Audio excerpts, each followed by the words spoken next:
guru SD dan konten kreator. Bapak Ibu sudah follow IG-nya, TikTok-nya? Sudah, iya. Nah itu IG-nya followersnya baru 71.000 sekian. Baru, iya. Nanti setelah ini nambah lagi Bu Juli. Ya, amin. Iya. Dan TikTok-nya bukan Bu Juli kalau TikTok-nya apa Bu namanya Bu? Sekolah Asik. Iya, dengan followers 32.000 sekian. Pendidikan beliau S1 PGSD di UNES dan di tahun 2024 ini bersama Bu Meli dan Bu Rosi berada di pembatik level 3 PLPT Kemdikbud, tetapi tidak lolos ke level 4. Nggak apa-apa Bu Juli, semangat. Kita semangat. Dan beliau adalah peserta Wardah Inspiring Teacher juga. Lanjut ke level berapa Bu Juli? 3. Pengalaman mengajar beliau adalah pada tahun 2015, yakni PPL antar bangsa sekolah Indonesia di mana Bu? Bangkok. Iya, luar biasa sekali. Dan 2017 sampai 2024 beliau mengajar di SD Al Irsyad 1 Purwokerto, dan pada bulan Juli 2024 kemarin hingga saat ini mengajar di SD Negeri 1 Sudagaran, Korwil Cak Didik, Banyumas. Kemampuannya tidak diragukan lagi nih. Nanti silakan Bapak Ibu mengikutinya. Kemudian untuk prestasinya tidak saya tulis semua, tulis selembar tok nggih. Engko harus tulis kabeh malah kesuwen goli maca nggih. Saya ambil yang luar biasa sekali ini, juara 1 lomba inovasi pembelajaran di LPP Al Irsyad pada tahun 2018. Kemudian finalis 10 besar lomba inovasi pembelajaran berdiferensiasi BBDP Provinsi Jawa Tengah tahun 2023 apa 2024 Bu? 24 kemarin bulan. Wah, luar biasa, mantap Bu Juli. Ya, silahkan Bapak Ibu siapkan kembali fokusnya setelah tadi melihat wajah-wajah teman-teman Bapak Ibu yang lucu-lucu, cantik-cantik, ganteng-ganteng gitu. Sudah siap menerima paparan materi dari Bu Juli? Halo Ibu Bapak? Siap? Siap? Semangat? Oke, ya Bu Juli silakan. Waktunya sampai 11.30. 15 menit pertanyaan. Oke, silakan Bu Juli. Ya, bismillah. Assalamualaikum warahmatullahi wabarakatuh. Waalaikumsalam warahmatullahi wabarakatuh. Kayaknya tadi loyo karena habis panen ya buat MPI ya. Kita semangat lagi. Belum keluar energinya Bapak Ibu. Coba lagi ya, lebih semangat. Semangat lagi. Pagi, luar biasa. Bapak Ibu, energi yang kita keluarkan, aura yang kita keluarkan itu mempengaruhi pikiran kita dan jiwa kita ya. Jadi usahakan untuk selalu positive vibes, walaupun di sini mikirin cicilan, mikirin masalah rumah, atau mikirin murid yang luar biasa ya. Tapi kita harus selalu bawa positif ya. Di sini saya ingin menyampaikan materi tentang membuat konten edukatif P5. Saya mohon izin kepada Bapak dan Ibu semua. Saya berdiri di sini bukan berarti saya lebih hebat atau lebih berpengalaman dari Bapak Ibu. Saya di sini hanya diberi tugas ya, menjalankan tugas dari Ibu pengawas Bu Anak ya. Jadi menyampaikan materi tentang konten edukatif P5. Ya. P5 ini pasti tidak asing untuk Bapak Ibu semua ya. Nah, saya Julianti dari SD Negeri 1 Sudagaran. Ada yang satu Korwil dengan saya, Korwil Banyumas. Ya, Pak Arif itu ya. Oke. Sebelumnya tadi saya ngajar di Al Irsyad ya. Jadi saya baru pertama Bapak Ibu untuk sejak bulan Juli saya baru masuk ke SD Negeri. Kemudian saya juga kemarin baru pertama ke Jadi deso banget ya. Dan ini pertama kali bertemu dengan Bapak Ibu guru hebat semua di sini. Tepuk tangan untuk Bapak Ibu. Ya, saya berdiri di sini salah satunya karena saya membuat konten. Ya, Bapak Ibu, saya berdiri di sini bukan karena saya lebih hebat. Di sini salah satunya adalah karena saya membuat konten. Mungkin Bapak Ibu nanti bisa lebih semangat lagi membuat kontennya ya. Karena seperti yang Bu Mel kemarin sudah sampaikan bahwa konten itu manfaatnya banyak. Yang pertama kemarin mungkin bisa dapat cuan, ya, cuan, kemudian dapat relasi, kemudian kita juga bisa dapat banyak kesempatan. Salah satunya kesempatan untuk berbagi praktik baik seperti itu. Nah, untuk Instagram saya @juliantijuli dan TikTok saya Sekolah Asik, silakan Bapak Ibu yang belum follow bisa follow dulu. Ya. Nah, followers saya 72.000 ya sekarang. Itu kenapa kok bisa seperti itu? Biasanya pada tanya kayak gitu ya. Kok bisa followersnya itu banyak? Itu sebenarnya bukan saya beli atau melakukan hal-hal lain tuh enggak. Cukup satu, Bu. Yakni berbagi, niatnya bermanfaat buat orang lain. Apa yang kita buat, niatkan untuk berbagi dengan tulus. Otomatis orang-orang itu akan datang ke konten kita untuk melihat. Saya juga nggak menyangka supportnya luar biasa dari guru-guru. Ketika Bapak Ibu mengajar, kemudian jangan ragu untuk menyalakan kameranya. Dari hal-hal sederhana yang kadang-kadang kita nggak pikirin, konten-konten saya yang membuat followers banyak itu ternyata konten yang tidak saya duga. Hanya dimulai dari saya menyalakan kamera ketika mengajar, cuma ngajarin ini huruf apa, gitu kan ya. Itu ternyata followers itu berdatangan karena mereka merasa bahwa itu relate dengan saya. Kita sama-sama guru, perasaan sama, kemudian merasa ini kayaknya ada manfaatnya. Setelah dibuka, iya ternyata banyak konten lain juga. Kayaknya guru ini patut saya ikuti, maka di-follow. Oke, seperti itu Bapak Ibu. Silakan Bapak Ibu nanti bisa membuat konten ya yang menarik sehingga nanti bisa memunculkan personal branding Bapak Ibu sebagai guru SD atau guru-guru yang kreatif atau guru olahraga yang unik atau ya mungkin dengan personal branding masing-masing seperti itu ya. Kemudian, nah sebelum mulai kita tes konsentrasi dulu ya. Sebutkan warnanya Bapak Ibu. Tadi kan Bapak Ibu sudah hebat-hebat membuat MPI. Sepanang banget ya. Sekarang kita biar fokus lagi beralih materi. Kita tes konsentrasi, sebutkan warnanya bukan tulisannya. Are you ready? Yeah. Konsentrasi. Konsentrasi dimulai. Mantap. Kuning, biru, hijau,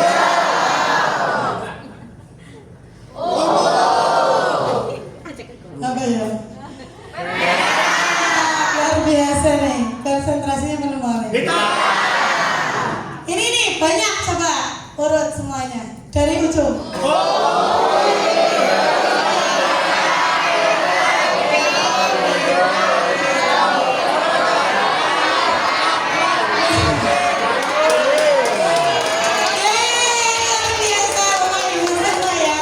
Ternyata kasih konsentrasi ya, semangatnya luar biasa. Karena sudah konsentrasi, saya juga ingin bertanya kepada Bapak Ibu tentang P5. Coba Bapak Ibu setuju atau tidak setuju? P5 harus menghasilkan produk atau barang yang bisa dipamerkan. Setuju atau tidak? Tidak setuju. Kenapa Bapak Ibu? Ibu kenapa nggak setuju Bu? iya, Prosesnya. Yang dipertimbangkan itu prosesnya, oke ya. Kemudian yang kedua, coba Bapak Ibu, setuju atau tidak? Fokus P5 untuk mengembangkan karakter, bukan hanya produk saja. Setuju. Setuju, mantap. Tepuk tangan untuk Bapak Ibu semua. Nah, karena Bapak saya juga yang bertanya. Ceritakan pengalaman Bapak Ibu tentang pelaksanaan P5. Coba siapa yang berani cerita nih tentang pengalaman P5-nya? Gak ada nih yang dengan sukarela gitu ya, pengalaman P5-nya. Ayo Pak, sekarang tanggal berapa ya? 18. Yang lahir tanggal 18, nggak ada yang ngaku ya. Saya itu 18 ya. Cirolu 4. Mana 18 Bu? Ujung ya? Itu kuning ya? Oke, silakan Ibu. Ceritakan pengalaman Ibu tentang pelaksanaan T5 ya, di sekolah itu. Bismillahirrahmanirrahim. Assalamualaikum warahmatullahi wabarakatuh.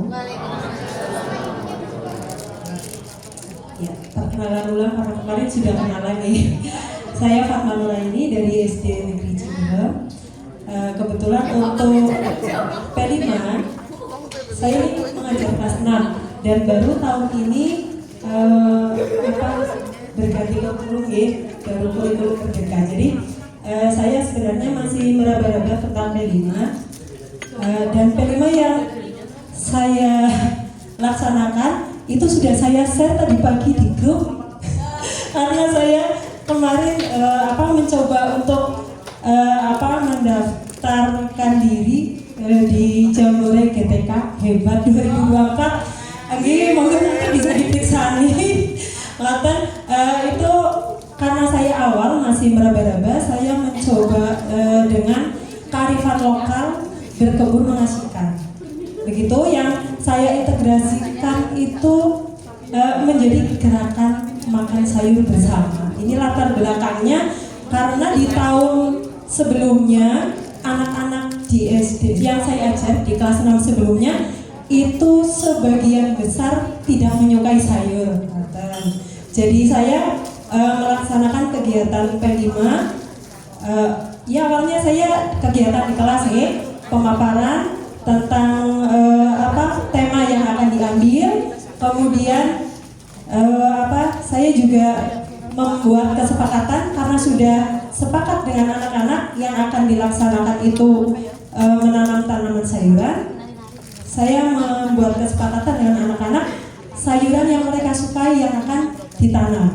Ternyata mereka suka tanaman kangkung, sawi, dan bayam. Untuk sampai saat ini baru kangkung dan bayam, kangkung dan sawi. Kemudian kegiatan dimulai dari mengidentifikasi, mengklasifikasi, mengelompokkan. Anak-anak belum tahu nama-nama tanaman, ternyata ini sih tanaman apa. Jadi saya tugaskan pertama anak-anak itu membawa tanaman yang dipunyai di rumah, itu bermacam-macam. Terus kita kelompokkan bersama-sama. Setelah itu saya tugaskan anak untuk membawa media tanam sesuai kelompoknya. Itu ada tanah, kohe kotoran hewan kemudian ada merang. Setelah itu kita ada kegiatan mencampur media tanam sampai menanam, merawat, sampai dipanen.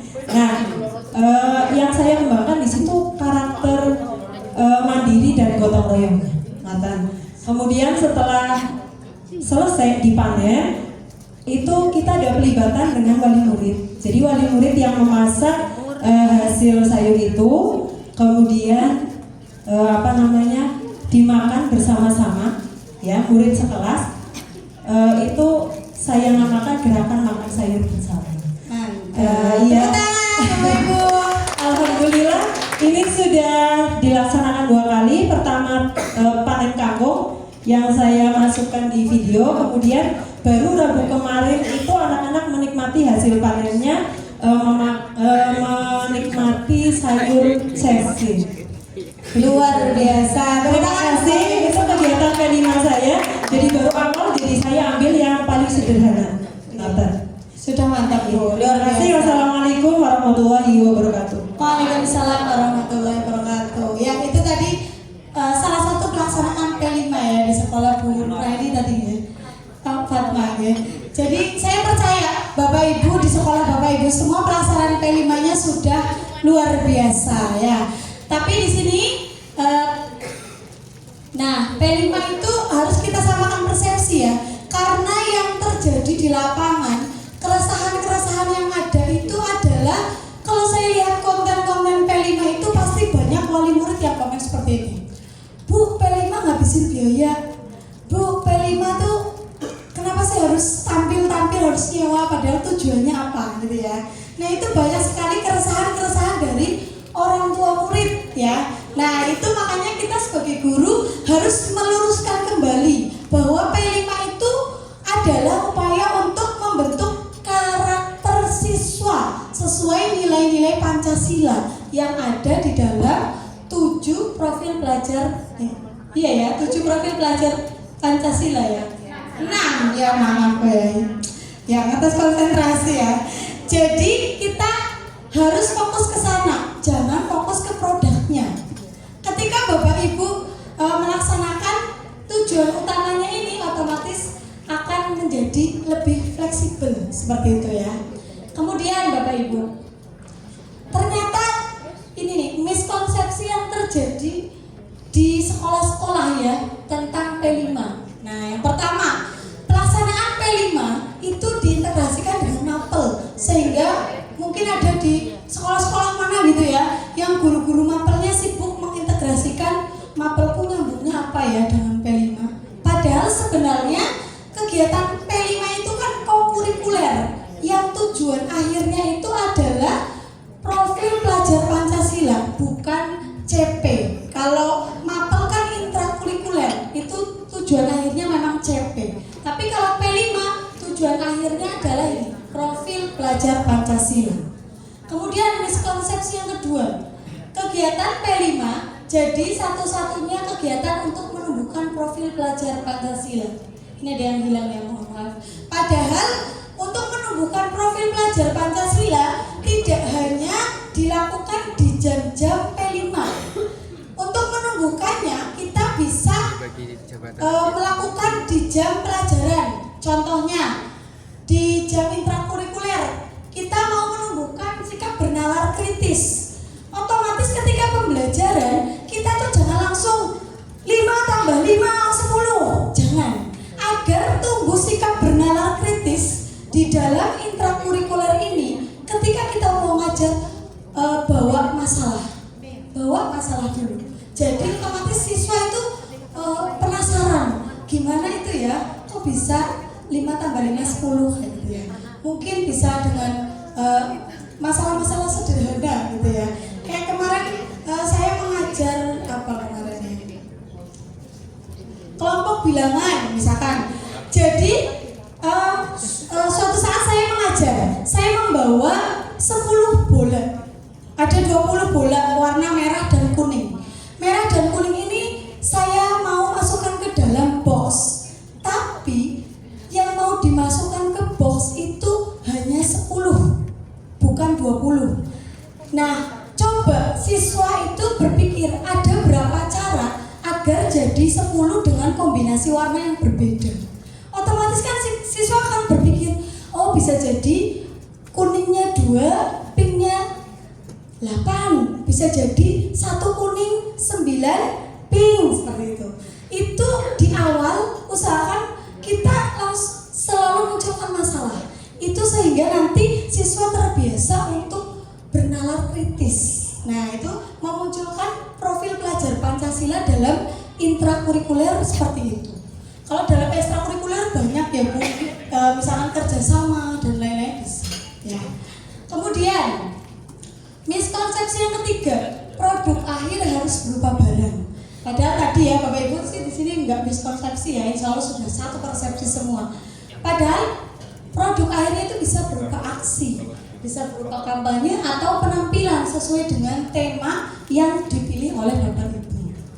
Kemudian yang keempat, asesmen P5 masih fokus hanya pada produk. Padahal kita asesmennya harus disesuaikan dengan tema, dimensi, elemen, dan sub-elemen yang dituju. Kalau memang temanya gaya hidup, kemudian dimensinya gotong royong dengan membuat poster, maka asesmennya jangan dari keindahan posternya saja. Karena kan yang akan kita nilai adalah gotong royongnya. Maka di sini fokus kita adalah pada kerjasamanya, kreativitas aktivitasnya dan manajemen waktunya. Seperti itu. Insya Allah di sini nggak ada yang miss ya Bapak Ibu ya. Oke, luar biasa. Sekarang nih, apa hubungannya P5 dengan konten? Nah ini ya Bapak Ibu, kita itu membuat konten P5 tujuannya buat apa sih? Yang pertama buat bukti dokumentasi.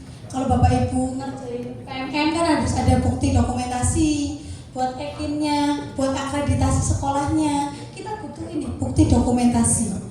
Ini kalau berupa video lebih bagus seperti itu ya. Kemudian kita juga bisa berbagi praktik baik Bapak Ibu. Jadi dari pengalaman saya itu berbagi praktik baik terlihat sederhana untuk kita. Loh, berbagi praktik baik kadarmu nandur kangkung toh, padahal di luar sana mungkin guru-guru sedang mencari apa ya, aku bikin apa ya, ada yang bingung guru-guru di luar sana. Dengan kita membuat video kontennya, otomatis guru-guru yang ada di luar sana mungkin bisa mengambil manfaat dari konten yang kita buat, sehingga apa yang kita laksanakan itu bisa bermanfaat untuk banyak orang. Dan yang terakhir ini ya Bu, P5 itu sering dilombakan. Coba Bapak Ibu ingat, ketika ada GTK inovatif, temanya kan diferensiasi P5. Kemudian apresiasi guru, temanya juga P5. Tahun kemarin sama. Kemudian ada lomba bulan pendidikan, sama, temanya juga rata-rata P5 dan diferensiasi. Nah, jadi dengan kita membuat konten P5, otomatis kita udah punya bahan. Ketika suatu saat kita mau ikut lomba, kita sudah punya bahan, tinggal kita edit saja. Seperti itu Bapak Ibu. Kemudian, nah, aku bingung kok mau bikin konten tuh gimana caranya sih? Apa sih aku malu kalau muncul di di kamera gitu ya. Mungkin aku pendiam gimana nih. Nah, ternyata tuh ada beragam tipe konten. Ada yang bentuknya tulisan panjang, ada yang bentuknya footage plus tulisan panjang, ada yang footage plus voiceover, ada yang kalau udah pede video wajah. Kalau dia pede lagi ada video wajahnya, ada footage-nya, ada voiceover-nya. Ya, tolong di ini Bu Mas. Nah, ini yang contoh tulisan panjang. Sinyalnya ya terus.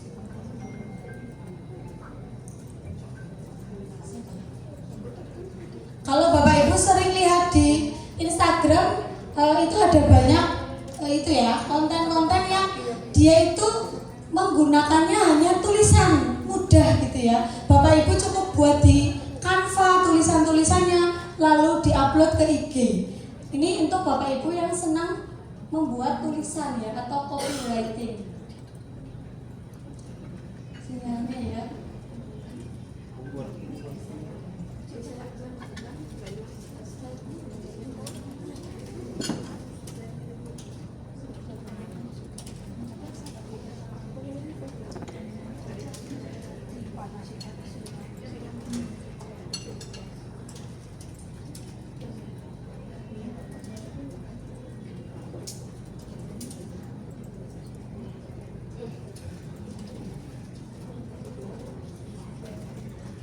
Jadi Bapak Ibu kan punya kadang-kadang aku nggak pede dengan wajahku. Kalau Bapak Ibu nggak pede bisa pilih yang tulisan panjang aja, atau bisa footage. Footage itu adalah video yang kegiatannya, atau Bapak Ibu sedang naik motor lewat pemandangan bagus, video aja pemandangannya.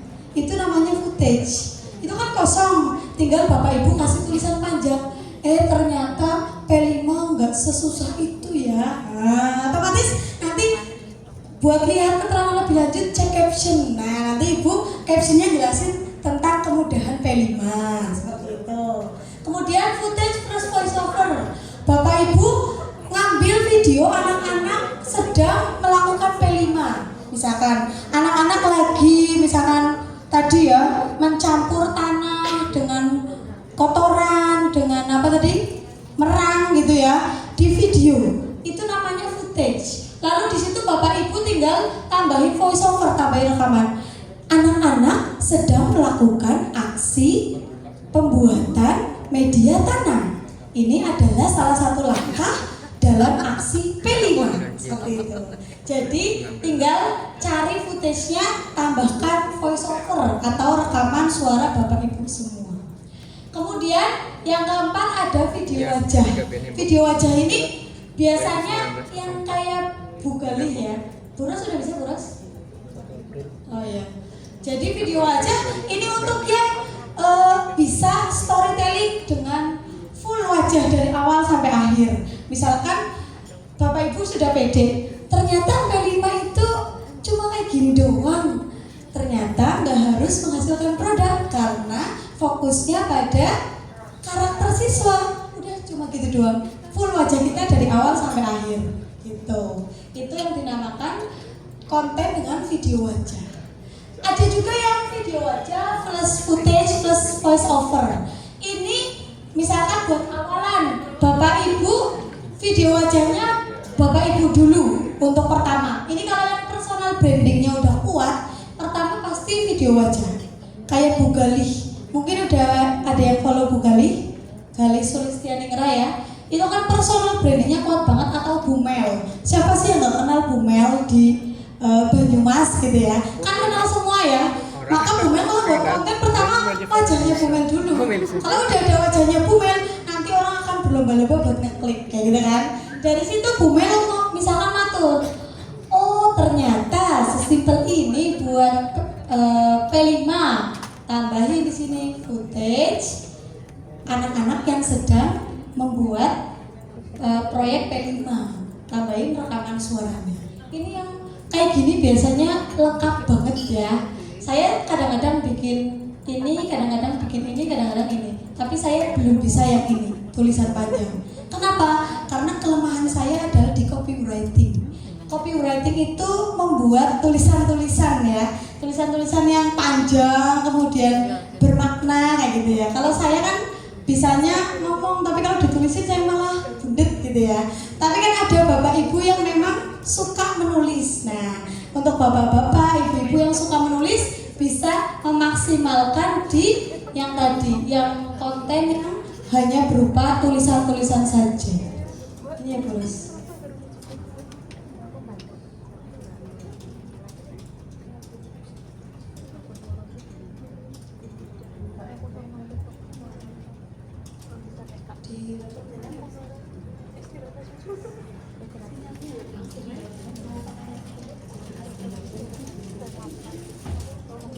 Mohon maaf ya Bapak Ibu, sinyalnya kurang bersahabat ini.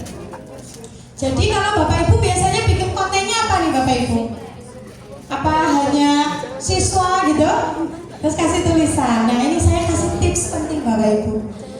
Kalau Bapak Ibu bikin konten itu jangan video full siswa. Misalkan ibu bapak lagi ngevideo siswa main kuisis yang apa wordball itu ya. Wordball itu jangan dari awal sampai akhir semua siswa 30 masuk ke dalam video lalu sama ibu dicepetin sampai kecepatan 10 kali biar jadi video pendek. Itu kurang menarik Bapak Ibu. Kalau mau buat video itu kita ambil cuplikan-cuplikannya saja. Misalkan kita mau main kuisis, pertama footage pertama kita anak-anak kita mau main kuisis itu kita video ceklek ya. Udah habis itu yang kedua tampilkan anak-anak yang semangat mau main kuisis. Anak-anak semangatnya mana? Suruh semangat, nanti kita ambil videonya. Satu paling cuma 5 detik hemat memori dan sesuai tujuannya ya Bu. Kemudian yang ketiga tampilkan beberapa siswa yang sedang main kuisis. Misalkan main wordball maaf. Misalkan ada siswa 30 yang jenengan ambil itu cuma 4 anak aja yang dia tuh ekspresif gitu loh. Jadi jangan semuanya diambil. Itu biasanya kalau saya lihat konten-konten Bapak Ibu guru itu kelemahannya di situ menurut saya. Karena sosmed itu tidak suka video panjang. Sosmed itu suka video pendek. Paling lama itu 60 detik, 90 detik lah masih. Kalau memang personal brandingnya udah kuat kayak Bugal itu, dia bisa bikin 3 menit dengan audiens yang nonton dari awal sampai akhir. Tapi kalau buat kayak kita yang masih pemula,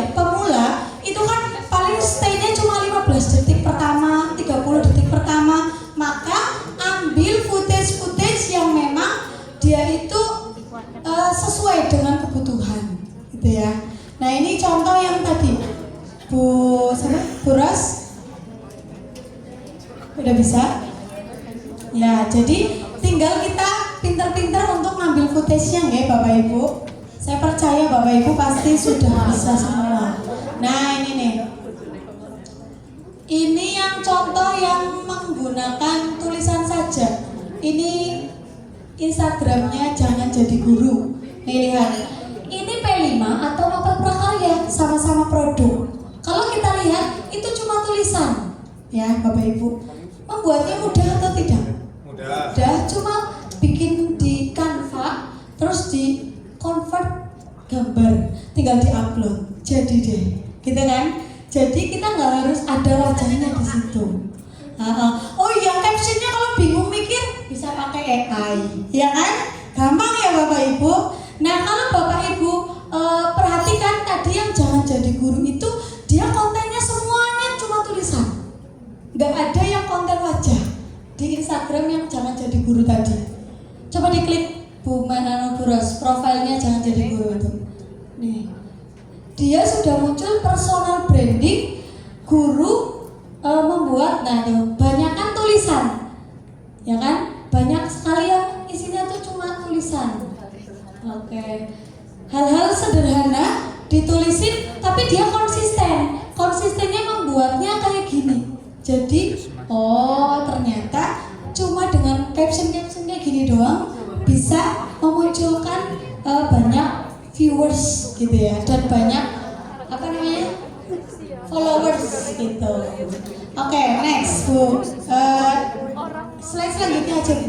Slide selanjutnya aja Bu. Nah, ini ada tipsnya nih Bapak Ibu. Tips membuat konten ya. Ini tips agar video Bapak Ibu bisa FYP ya. Ini yang sudah saya praktekkan ya. Yang pertama adalah mulai dari keresahan guru. Resahnya tuh di mana sih guru-guru? Kita sebagai sesama guru harus paham. Oh, kalau sekarang lagi viral guru dibully, ternyata sedih juga ya jadi guru dibully misalnya. Nah, ini kan keresahan guru. Atau Bapak Ibu, aku nggak tahu nih guru-guru lagi resah dari mana. Coba Bapak Ibu lihat konten kreator yang guru-guru kayak Hendra Brudi gitu ya. Itu kan beliau ada komentarnya. Baca komentar-komentar yang ada di Instagram influencer itu. Nanti di situ pasti ada komen-komen lucu. Nah, komen-komen lucu bisa jadi judul video Bapak Ibu. Bapak Ibu lagi ngajar, kasih tulisan yang tadi keresahan yang ada di komentar tadi. Gitu ya Bapak Ibu ya. Jadi cari idenya dari mana tuh keresahannya. Itu bisa dari cari di komen atau bisa lihat tren yang sedang viral misalnya gitu ya. Kemudian yang kedua, 5 detik awal yang menarik. 5 detik awal yang menarik itu namanya hook ya. Kalau kita buat judulnya aja udah pelaksanaan P5 di SD 1 sudah bareng, gak ada yang mau nonton. Karena itu tuh info kayak cuma buat kayak kemarin Bu Mel bilang, kalau sifatnya info kayak gitu doang, kayak seolah-olah oh itu kegiatan dia gitu doang. Walaupun isinya sama, kalau judulnya 5 detik awalnya udah beda, itu akan mengundang. Oh ternyata begini pelaksanaan P5 yang benar. Kalau judul 5 detiknya kan kita buat seperti itu, otomatis orang-orang akan kayak gimana sih, coba diklik. Ternyata isinya cuma kayak yang pentas-pentas biasa. Kan otomatis orang-orang yang penting kan udah datang, gitu kan? Nah itu kan yang membuat mereka itu berbondong-bondong ke konten kita, gitu ya. Kemudian yang ketiga, mengikuti tren. Jangan ragu untuk mengikuti tren, tapi harus edukatif ya Bapak Ibu, karena kita guru. Nah kemarin ada Yura gitu ya. Yura maaf aku nggak bisa kalau P5-nya gitu-gitu doang gitu ya. Misalkan kan otomatis itu sesuai dengan tren, tapi masih relate ya dengan kebutuhan dari konten kita seperti itu. Karena kalau sedang trending itu otomatis algoritma kita bisa ikut saya itu dapat followers banyak itu bukan dari proses yang lama banget. Saya baru mulai 8 bulan yang lalu Bapak Ibu Instagramnya untuk dibuat konten-konten edukasi. Tapi karena saya ikuti tren, kalau lagi ada tren gitu saya ikutin ya otomatis algoritmanya terbaca seperti itu. Kemudian berikutnya ada CTA, ada call to action. Call to action itu apa sih? Jadi kayak tadi contohnya, misalkan kita bikin konten P5 judulnya cuma kayak gini doang, pelaksanaan P5 di SD 1 Sedegeran ya tadi ya. Itu kan gak ada call to action, terus gue harus ngapain penontonnya? Kan nggak ngapa-ngapain ya kan? Tapi kalau ada call to actionnya, misalkan captionnya, kalau pelaksanaan P5 di sekolahku menarik, kalau di sekolahmu gimana? Nah, otomatis kan netizen akan berbondong-bondong buat komen. Kalau di sekolahku juga menarik kok, gitu ya misalkan. Jadi itu yang namanya call to action, memunculkan respon dari netizen untuk berkomentar. Karena yang namanya sosmed itu semakin banyak komentar, semakin banyak like, otomatis interaksinya akan meningkat. Otomatis akun kita akan disarankan untuk dilihat lagi. Seperti itu. Kemudian ini komitmen dan konsisten, ini penting nih Bapak Ibu. Saya pahami nih Bapak Ibu, waktunya rada susah, makanya tadi saya beri alternatif yang gampang-gampang aja. Bapak Ibu lagi pulang ajar, short video, udah pencet stop, nanti tinggal masukkan ke TikTok, tambahin tulisan ternyata jadi guru kayak gini ya, aku pikir bisa pulang klasik, ternyata pulangnya sore terus, gitu kan? Otomatis itu kan sederhana ya Bapak Ibu ya. Tapi banyak nggak yang Bapak Ibu merasa hal yang sama? Otomatis ketika banyak yang merasa hal yang sama, akan mengundang banyak penonton. Komitmen dan konsisten nggak harus yang berat-berat, dari yang ringan-ringan agar kita konsisten. Seperti itu nih Bapak Ibu.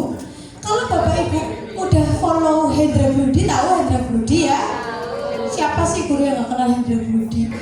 Saya itu satu payung dengan Hendra Brudi di grup itu. Kalau Hendra Brudi itu beliau itu satu hari membuatnya itu Bapak Ibu 15 sampai 20 konten. Saya nggak nyuruh Bapak Ibu buat sebanyak itu ya, karena kita guru ya, pasti kesibukannya berbeda-beda. Tapi saya mau mengajak Bapak Ibu untuk melihat konsistennya Hendra Brudi dan semangatnya Hendra Brudi untuk membuat konten seperti itu, agar nanti bisa muncul personal brandingnya seperti itu ya. Kemudian ada punya ciri khasnya apa sih dari kita? Kemudian ada manajemen waktu yang baik. Nah ini Bapak Ibu, kan Bapak Ibu banyak ya kesibukannya ya di sekolah. Mungkin banyak yang ada AMBK, ada lagi apa ya, Sulinjar, kemudian akreditasi lagi ya. Maka harus manajemen waktu yang baik. Punya jadwal lah buat membuat konten. Oke, Bapak Ibu kayaknya udah nggak fokus nih, Buras. Kita SDG dulu ya Bapak Ibu. Coba berdiri Bapak Ibu semuanya, berpasang-pasangan ya. Karena nggak fokus. Berapa menit aja ya? Ayo pasangan. Kita mau games up down ya. Up down. Disusun kayak seperti ini Bapak Ibu tangannya. Up and down. Kayak gini. Up.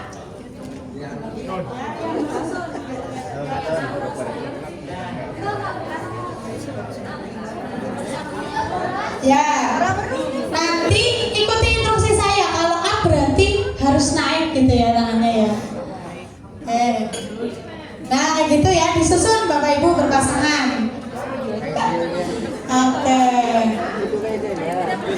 Oke, misalkan dari bawah ya. Kalau up berarti yang paling bawah harus naik ke atas. Kalau down ini yang turun gitu ya. Siap? Up. Up. Up. Down. Down. Down. Up. Down.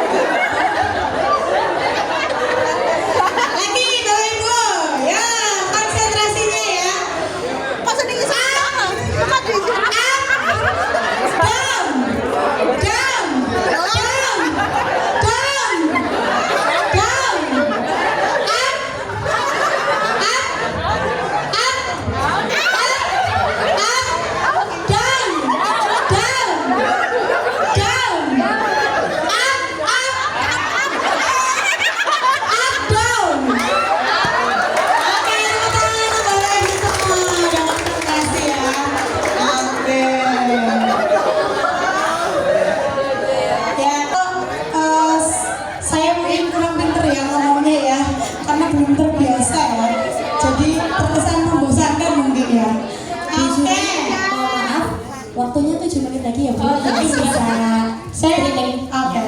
Oke. Mari buat konten edukasi P5. Oke, yang pertama dimulai dari judul yang ngehook. Bapak Ibu nanti saat sesi istirahat, nanti Bapak Ibu saya minta untuk membuat konten edukasi P5 ya.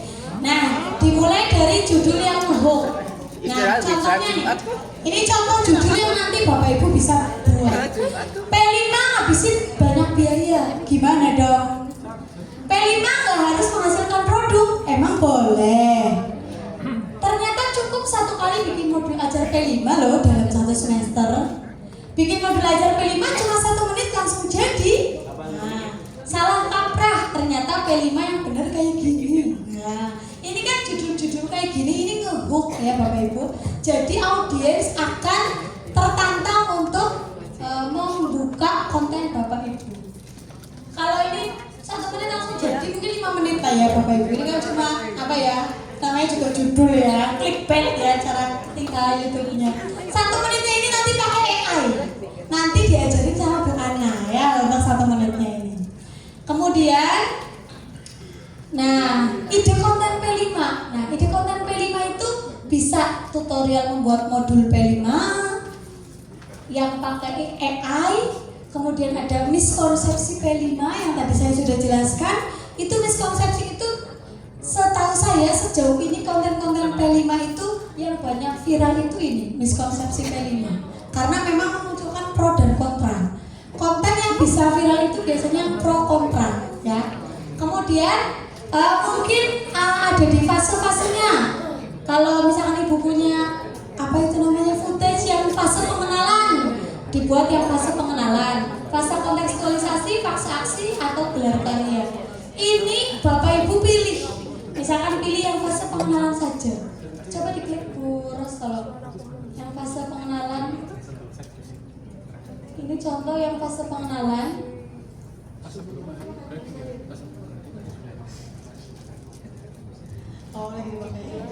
Oke. Ya ini fase pengenalan itu mungkin yang kan Bapak Ibu biasanya mengenalkan pakai LKPD.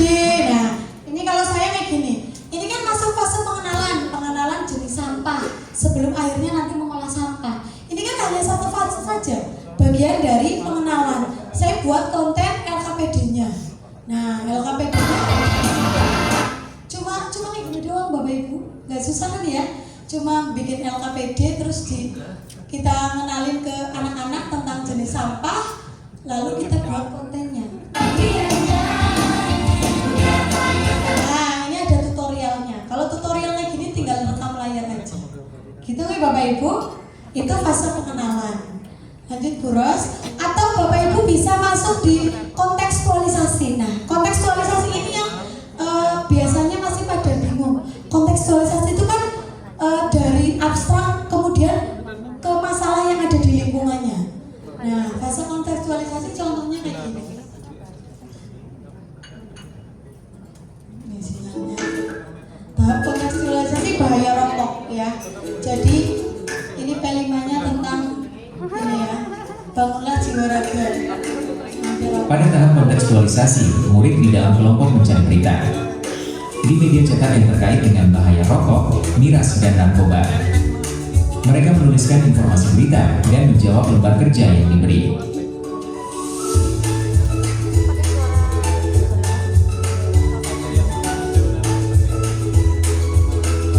Kegiatan 2 setiap kelompok mewawancarai kepala sekolah dan guru terkait kebijakan sekolah dalam pencegahan bahaya rokok, miras, dan narkoba. Cukup beras ya, karena waktunya terbatas, jadi sekilas-sekilas saja ya Bapak Ibu.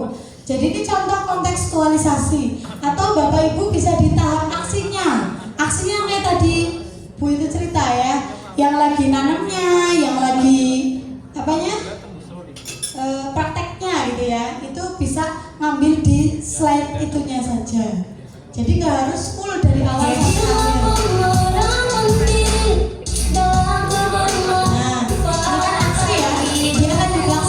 Kegiatannya.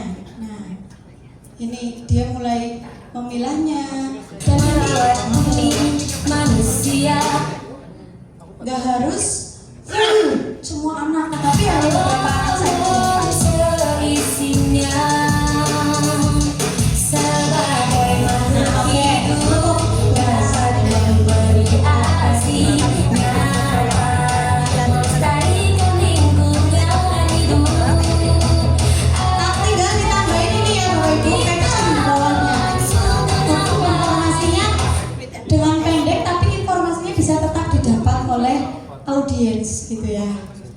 Insya Allah itu untuk tugasnya nanti Bapak Ibu bisa pilih ya.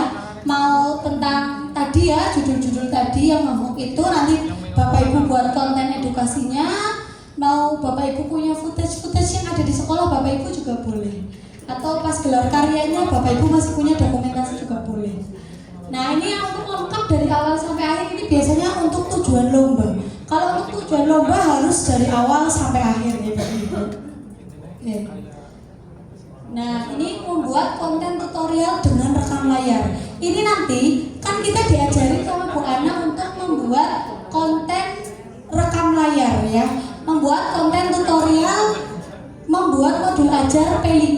Nah itu kita butuh 2 video, butuh 2 bahan video. Yang pertama video awalan untuk judul. Ini kayak saya ini saya cuma lagi diem.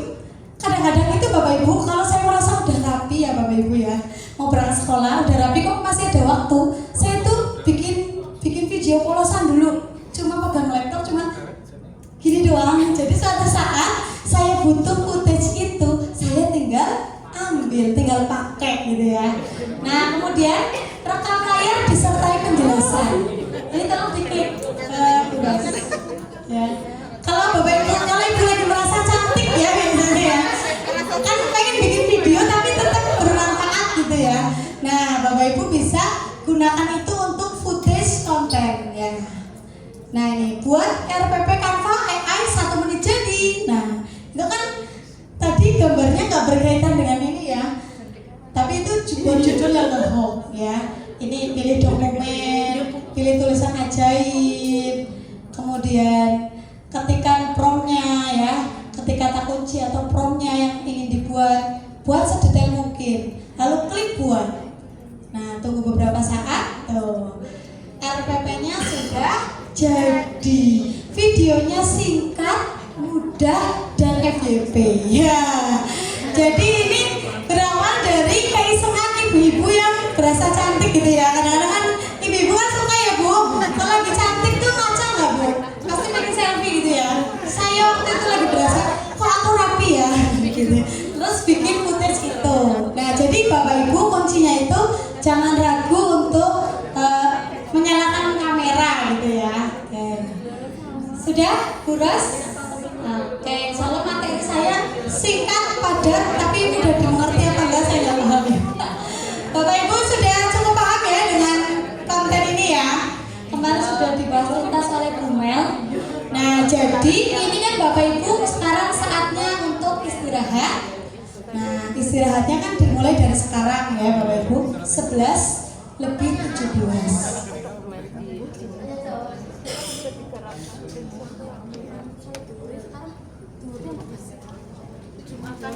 Ayo jawabnya nanti sekalian dengan sesi terakhir aja ya.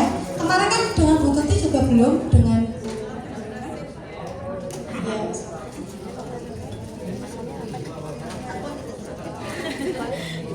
Istirahat dulu aja ya Bu Ana.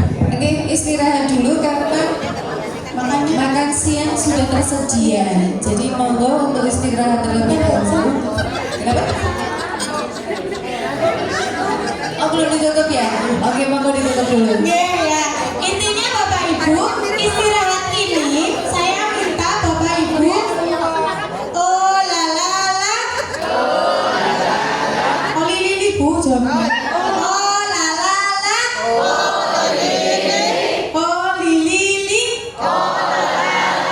ya. Jadi sekarang Bapak Ibu silakan istirahat sambil santai dengan teman Bapak Ibu. Silakan membuat konten di lingkungan hotel ini tentang P5 ya. Nanti Bapak Ibu silakan upload di Instagram, nanti linknya dikirim ke grup.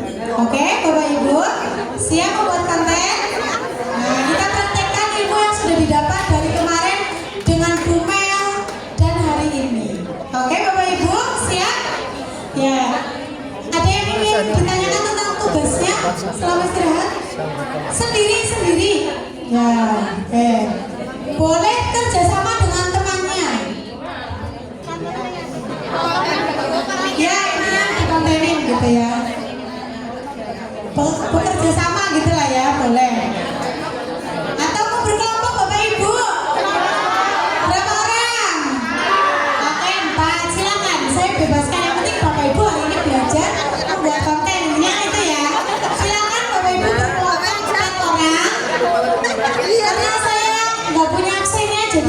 Bapak Ibu membagi diri saja ya. Hah?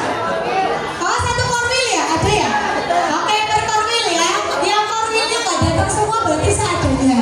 Oke, silakan nanti satu korwil upload satu link ya untuk tugas pembuatan konten K5-nya.